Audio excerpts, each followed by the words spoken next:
Welcome back to Depeche Mode Liturgy. This is part 3 in our Songs of Confession. The first song we looked at was Wrong.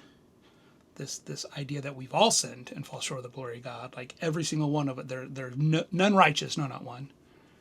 The sinner in me, which kind of takes it more personal. This confession that I would like, how sweet life would be if I could be free from the sinner in me. And this last song in Prayers of Confession, where you see that turn from wrong, where it's like the wrong song played until it sounded right. No desire to be right. This, I'm so wrong, I'm going to follow in this wrongness until it sounds right. But now, speak to me. You start to see that heart soften. You start to see that desire to not be wrong, the desire to defeat the sinner in me. Now, Baby Bob and I wrote to remind you, I'm not saying this is what David Gahan means when he wrote it and sings it. I'm telling you that as a Christian, this is why it's important to me. This is why as a Christian, Speak to Me has made it to my Depeche Mode liturgy as a song of confession in my own personal prayer and worship time. I am not telling you this is what David Gahan meant.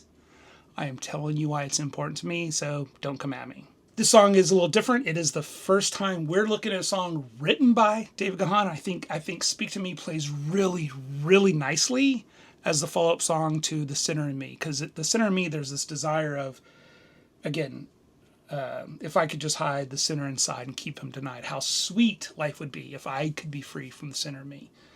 And I think Speak to Me off of Memento Mori picks up that idea, right? So the song starts off. Speak to me, I will follow. I heard you call my name. Lying on the bathroom floor. No one hears me. There's a message.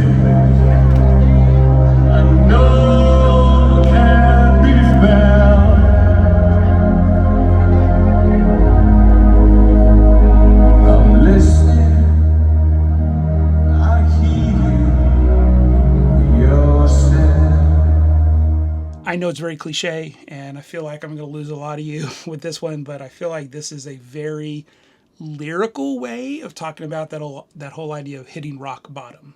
We've sung about being wrong. We've sung these prayers of confession about being wrong, the sinner in me, and how I could be free from the sinner in me. And when you indulge it, right, when you let the sinner out, you end up on the bathroom floor with no one else to blame. I can't help but think it's autobiographical. Again, I'm not telling you David Gahan is crying this out to God, but as a Christian, it's in my Depeche Mode liturgy. It's in my prayer of confession because it is a song that I can sing as a prayer. This desire to speak to me and I'll follow. God, I hear you call my name. Lying on the bathroom floor, no one here to blame. There's a message I know can be found. I'm listening. I hear you, your sound.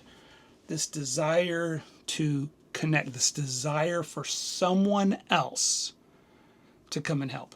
The song continues in the second little verse. Speak to me in a language I can understand. Tell me that you're listening. Give me some kind of plan. Give me something. You be my drug of choice. You lead me. I follow your voice. Now, if you're a Christian, don't come at me with the drug here.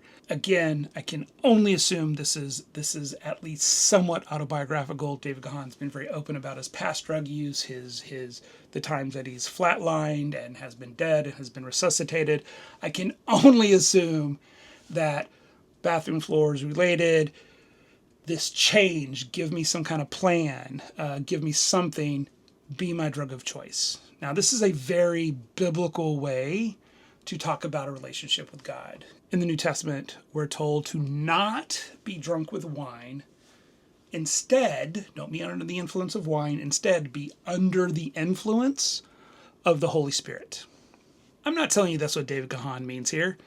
I'm telling you that's why it's important to me. Because we can grieve the Holy Spirit. If you're a Christian, you know this. We can grieve the Holy Spirit. We can sear our own conscience. We can follow that sinner to its end. We can be under our own influence, or we can be softened and under the influence of the Holy Spirit. So if you're a Christian, don't come at me with the way we talk about drugs here. Like, it's very clear. He wants to be under the influence of something else. I would argue as a Christian, my desire is to be under the influence of the Holy Spirit, to be filled with the Spirit, to show that fruit. Love, peace, patience, kindness, goodness, self-control, whatever. I'll be honest. As a prayer of confession, I love how this song ends. I will disappoint you. I will let you down. I need to know you're here with me and turn it all around. I'd be grateful. I'd follow you around.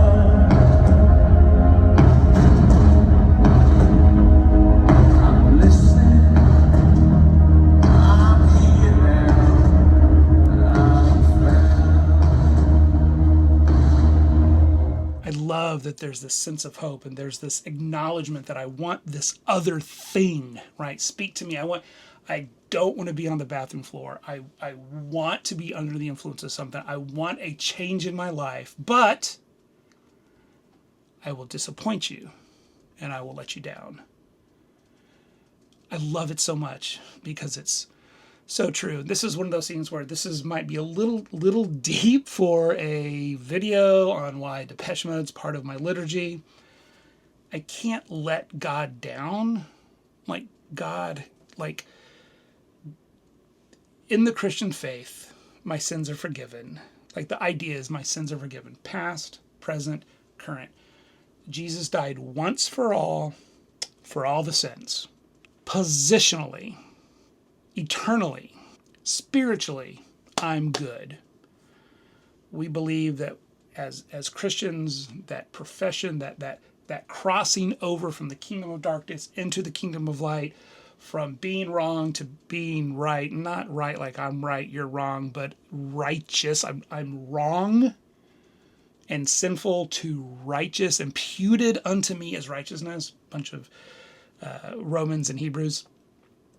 That idea, you can see it here with, I want this other thing. But this song really starts with this idea of sanctification. And we'll see that play out in some Depeche Mode songs. It is something that I'm passionate about when it comes to sharing my faith, sharing, teaching what I feel.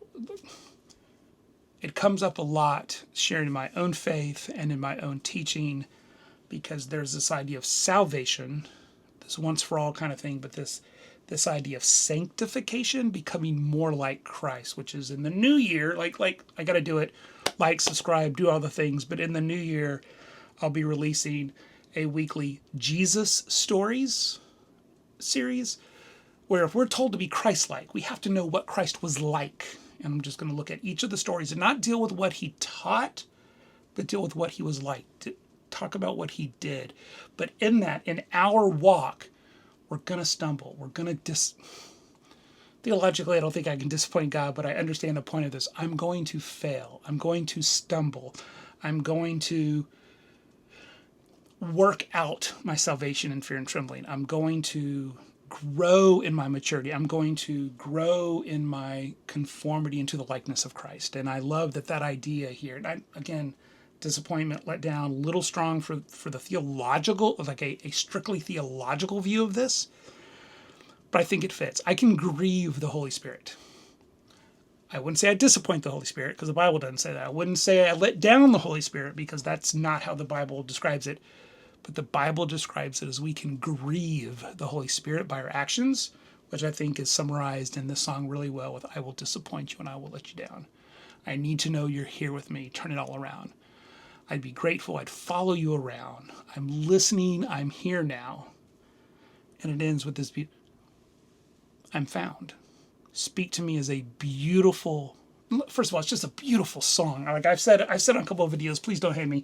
I prefer the more upbeat, danceable club stuff of Depeche Mode. That's my favorite stuff. But when you get a song like "Speak to Me," it is just so powerful. And that's why it's